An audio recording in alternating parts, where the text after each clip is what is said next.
Opa, tudo bem? Eu sou o Luiz Camargo e seja muito bem-vindo. No último vídeo aqui do canal, eu encerrei citando duas frases da escritora e filósofa Ayn Rand. Para quem não sabe, Ayn Rand é muito cultuada entre os libertários ou anarcocapitalistas. Eu não conheço aí toda a sua obra a fundo, mas eu li a trilogia da Revolta de Atlas e é extremamente interessante. É uma ficção escrita na década de 50 que reflete demais o que acontece hoje em nosso governo, que asfixia toda a iniciativa privada e restringe a nossa liberdade em nome de políticas socializantes desastrosas. Mas o fato é que depois teve muita gente perguntando o que eu acho do crescente movimento libertário ou anarcocapitalista entre alguns jovens no Brasil. Só que antes aí de falar qualquer coisa a esse respeito, primeiro temos que entender como funciona a mecânica do espectro político, que seria a real definição de direita e esquerda. E o fator preponderante para isso é o tamanho do Estado e o grau de interferência desse Estado na economia e também aí na vida individual das pessoas. Quanto maior o Estado e maior a interferência do mesmo na economia, o governo está mais para a esquerda. Quanto menor o Estado e menor a interferência do mesmo na economia, o governo está mais para a direita. Um Estado totalitário é extrema esquerda sempre, pode ser comunista ou fascista.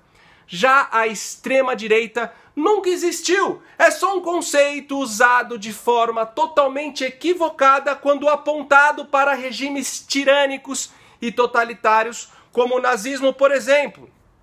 Pois a verdadeira extrema-direita seria a ausência completa do Estado, o que figuraria aí uma anarquia, como o libertarianismo ou o anarcocapitalismo. Mas eu, como um conservador, discordo completamente dos dois extremos, tanto a extrema-esquerda como a extrema-direita. Os extremos não funcionam, pois rompem com toda a mecânica natural de uma sociedade. Os extremos se fundamentam em ideologias. Uma ideologia é um conjunto de ideias criadas para atender uma aspiração humana. A ideologia não passa de um discurso que não compreende a realidade, pois parte de uma falsa visão do presente, atraindo os homens para a construção de um futuro que não se sustenta. Os extremos, tanto o comunismo como o libertarianismo, são impraticáveis, não passam de devaneios. A diferença é que o libertarianismo continua morando apenas nas mentes e nas teses dos seus defensores. Já o comunismo foi demonstrado na prática, e para isso acontecer, precisou matar mais de 100 milhões de pessoas.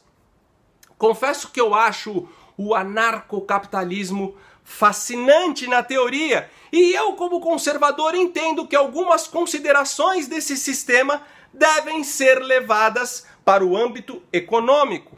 Mas o intuito do vídeo de hoje não é falar do anarcocapitalismo, mas sim falar o que eu penso dos jovens brasileiros que abraçam essa ideia. E como de costume aqui no canal, me permita antes fazer uma reflexão. Vamos lá! Acredito que ter um posicionamento político é de suma importância como cidadão. No vasto menu de posicionamentos políticos existentes, eu escolhi ser um conservador, pois acho mais racional trabalhar pautado em fatos concretos e em verdades absolutas. E nós, conservadores, acreditamos que o mundo é caótico e desordenado, e sempre será assim. E cremos também que nós, que pertencemos à raça humana, somos falhos, somos seres ambíguos que contemplam vícios e virtudes, somos maus e bons, seja lá o que você entende como sendo bom ou como sendo mal, mas o fato é que não somos dignos de confiança. Maldito o homem que confia em outro homem, como já dizia o profeta velho testamentário Jeremias. Por isso, o conservador leva em conta a desordem do mundo e a falibilidade do homem para arregimentar seu sistema político. Somos avessos às ideologias, o que nos torna aí desprovidos de uma concepção de como o mundo deveria ser, aceitando esse mundo tal como ele é, o que nos faz ser mais prudentes. Sendo assim, jamais nos embriagaremos com utopias que prometem um mundo perfeito através de sistemas que são criados e controlados por homens naturalmente corruptíveis. Em sistemas aí que relegam tudo ao Estado ou sistemas que relegam tudo ao mercado, rompendo com a velha ordem estabelecida pelas relações livres de indivíduos livres. Mas se embriagar é gostoso, faz parte da experiência humana. Eu, por exemplo, adoro aquela sensação provocada após 2 ou 3 taças de vinho, principalmente aí diante de uma companhia que vale a pena. Gosto de fugir um pouco da realidade, ouvindo Pink Floyd. Todo mundo gosta de se embriagar para justamente ser catapultado da realidade, muitas vezes sem graça, que nos cerca. Algumas pessoas encontram esse caminho através das drogas, só que esse pode ser um caminho sem volta. Outros fogem da realidade, passando um fim de semana todo assistindo Netflix, ou entregues a um recente relacionamento amoroso, né?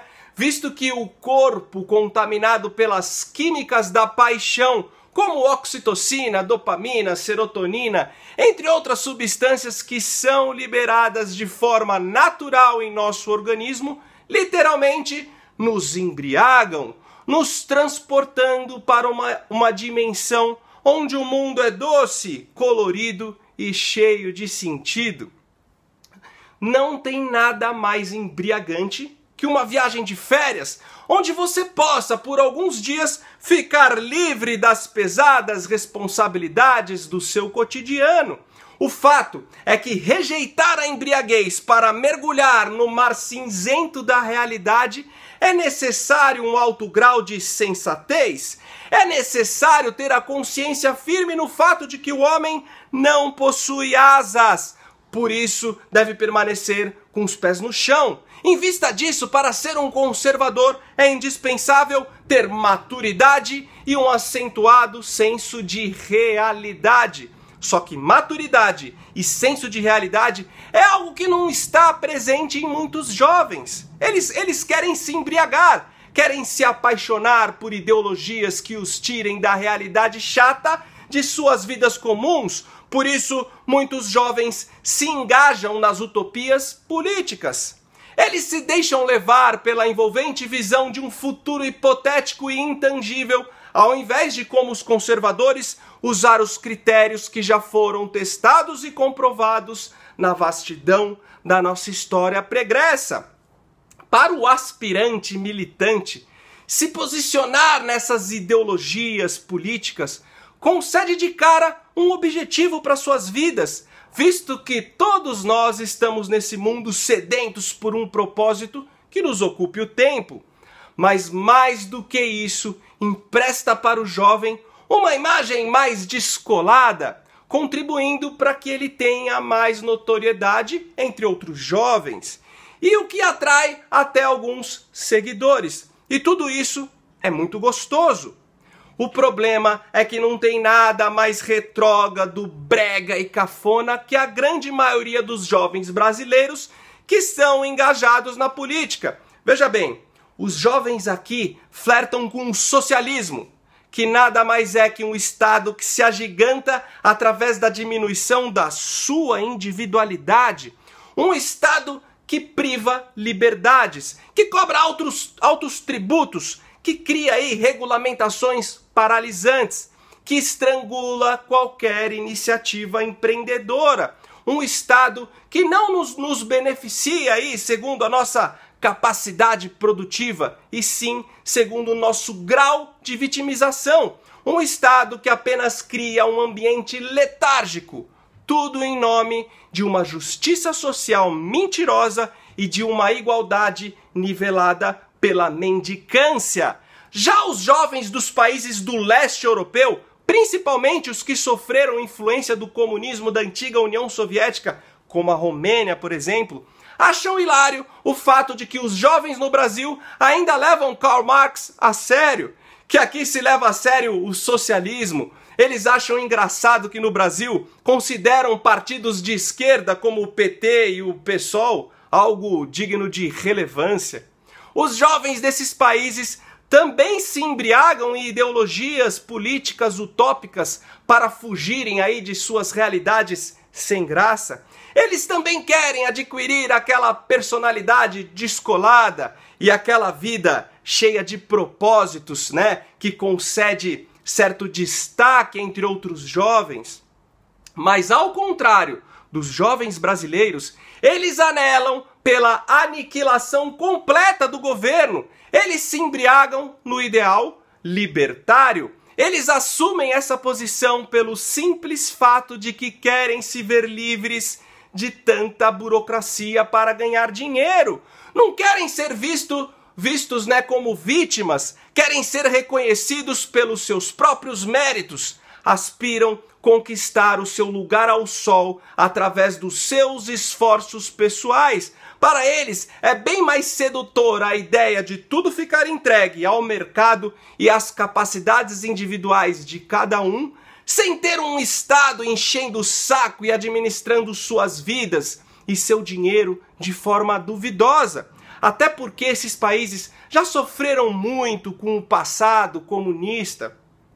Mas o que me chama mais atenção é que nesses países onde o ponto alto é a educação e o acesso à informação, os jovens que se consideram mais críticos e engajados são propriamente os adeptos ao modelo de economia liberal, com cada vez menos Estado e mais liberdade individual. Enquanto no Brasil, onde os índices de educação são os mais baixos do mundo, os jovens se acham o máximo, desejando justamente o oposto, se consideram aí engajadões, sendo socialistinhas de Facebook, usando camiseta do Che e votando no PSOL.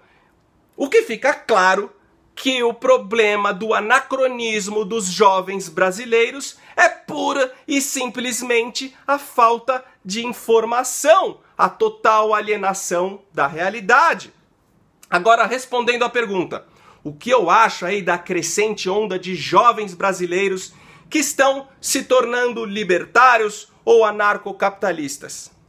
Eu acho fantástico, acho um progresso e torço para que esses jovens influenciem outros jovens e a gente possa ter aí uma próxima geração que perceba que menos Estado é melhor, uma próxima geração que entenda que o governo jamais será a solução e sim o problema, uma próxima geração que não espere por estatais funcionando a todo vapor, mas sim por empreendedores que disponham de amplos meios de gerar riquezas por conta própria.